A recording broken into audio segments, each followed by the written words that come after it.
Roger, welcome in. How are you? Well, I'm a little sad too, guys. I really enjoyed doing this, and it's come to an end. And I was hoping to do it 4 or 5 more times with you boys in the morning. So it's been a lot of fun watching these guys. Hey, just remember, with everything going on, we're pretty spoiled here in this town with our baseball lately over the last number of years, obviously. So, but it was tough. I mean, it was tough to watch. That's for sure. And it ain't over yet either. By the way, they get Garcia back next year. Hopefully McCullers comes back next year.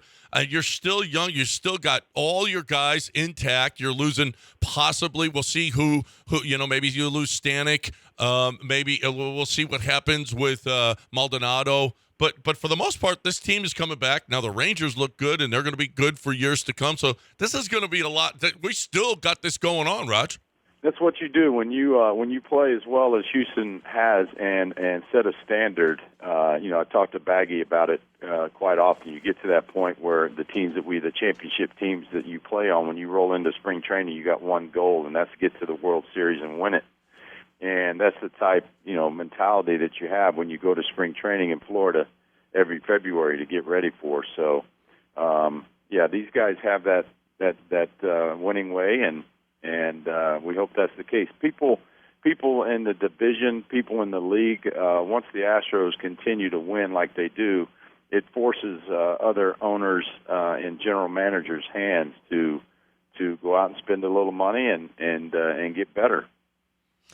Well, I don't want to, we can belabor the point. You weren't going to beat the Rangers yesterday. The pitching was off. Garcia's on a heater like we haven't seen in a long time.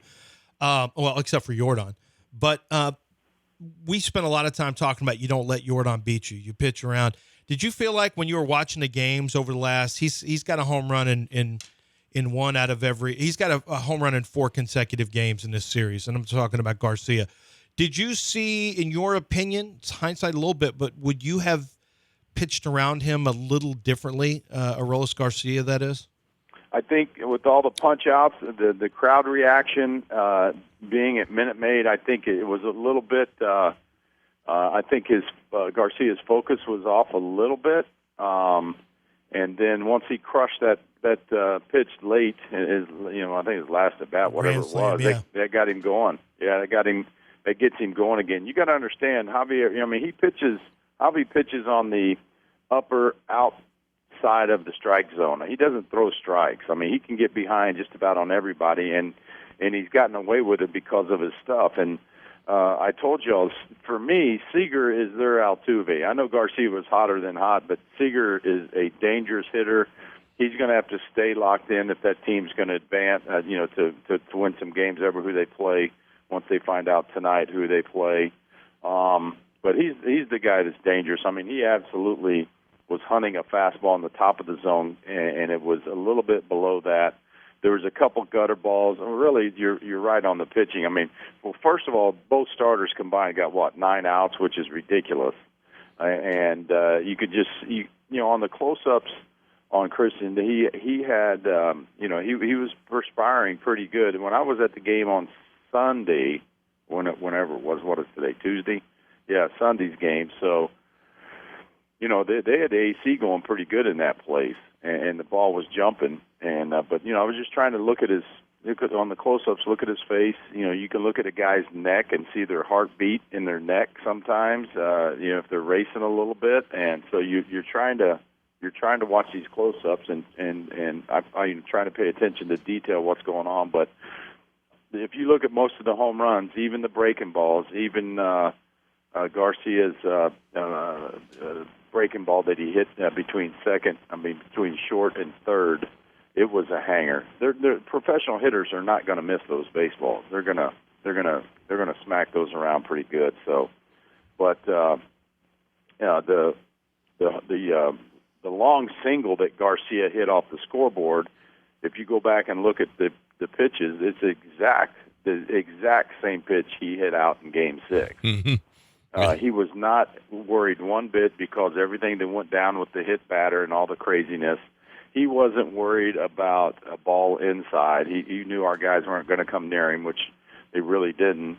The fastball away that he hit for a homer, when the guy's covering that much of the plate, you know that he's not even even thinking about a ball inside. So, that's tough. Again, that's tough sledding with the guys coming in behind there. But they had no answer for Montgomery. I mean, Boch went right to him. Got Scherzer out of there after 2 2/3, and they didn't have an answer for Montgomery. He pitched well the entire series. Bochy's undefeated in Game 7s, and there's a reason. He managed like it was a Game 7, didn't he?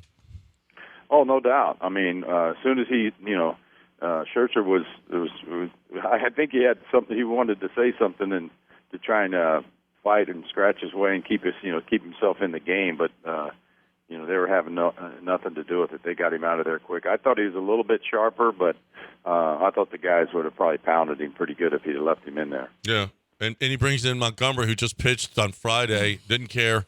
I'm bringing him in. We're going to win this game. And they did all the things. Roger, this team, when you got your RBI leader, an American League RBI leader going 6 for 40 with 1 RBI in the postseason, when you got Pena hitting the way that he did, you got Fromber pitching the way that he did. Brian Abreu wasn't the same guy that had been dominant. You just didn't play. The guys just didn't show, and that's so un-Astro-like. Yeah, being at home here, again, the unexplainable. You just can't figure it out how from it was just the opposite up in Arlington. When the guys are hitting, especially the guys late in the lineup, Maldonado gets a hit or two or a key walk. It just makes the lineup look totally different. And then they come home and they can't figure it out. Well, it happens. But also, like at the same time, it is the Astros of 2023. Like what we saw in the postseason is kind of a microcosm of the season. Like it didn't change. You didn't just flip the switch. It felt like Javier flipping a switch, and then we saw Javier. Like can be really good or really bad. Fromber, the good Fromber, bad Fromber thing. We saw that. We had elements of the season where you had guys just going to slumps and inconsistent hitting. And actually, this Astros team played like this in the year. They played bad at home throughout the year. Same thing followed them to the postseason. So, Roger, I don't know if you can flip the switch. I think people believe the Astros can because they kind of have in the past. But at some point, that stuff catches up with you. What you are in the regular season, sometimes that's what you become in the postseason if you don't get things cleaned up. Well, there's 3 things that you always go through. Like physically, we tell people when we go through spring training, physically we're better than you. You were doing all the work that we need to do. Both teams physically were great. For me, it's the mental part of the game. The mental part of the game, I'm going to freaking crush you. I'm locked in wherever I need to be locked in. And the mental part of the game, that's where Garcia. I mean, tip your hat. The guy got going. I mean, we threw him. We didn't respect the middle of the strike zone.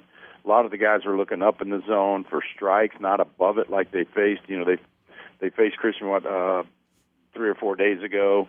And then emotions come into play, and you think the emotions that you have, you've seen how the emotions came into play. When I even talk about it with you guys, that I think one of the coolest moments was Altuve's home run in Arlington, and to see JB, coming out of the dugout. He pitched earlier that game, and so that's a memory that'll stick with me. But, Garcia had tons of emotion, and he channeled them in the proper way. Sometimes your emotions get the best of you, and sometimes you channel them in the right way, and he was channeling them in the right way and pretty much got the last laugh. But you just got to be careful. He's their Jordan. I mean, he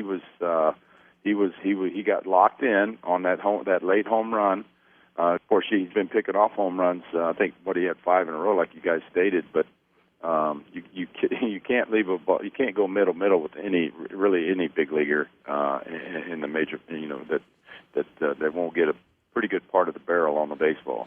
So this Rangers team, and they don't even have DeGrom. I mean, holy crap, Raj. This team is really, really good and going to be good going forward. If DeGrom can stay healthy, Scherzer can stay healthy, Montgomery.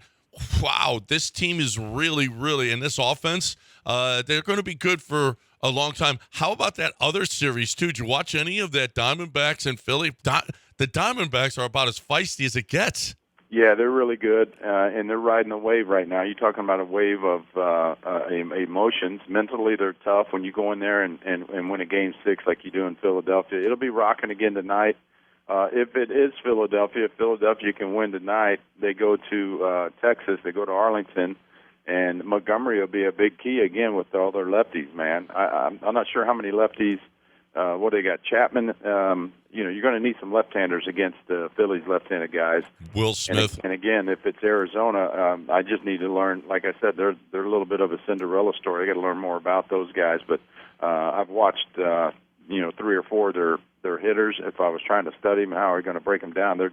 They've been playing well. Yeah, no question about that. Roger Clemens with us, brought to you by John Daspit here on ESPN 97.5 and 92.5. Well, you can talk about, look at the difference that Brett Strom has made and what he has done for that organization. Great point. John, that's a great point. Nobody's mentioned that. He's a common figure, and he's a Belichick kind of guy. He's going to go out there and tell you what to do and what not to do, and you have to execute the pitches.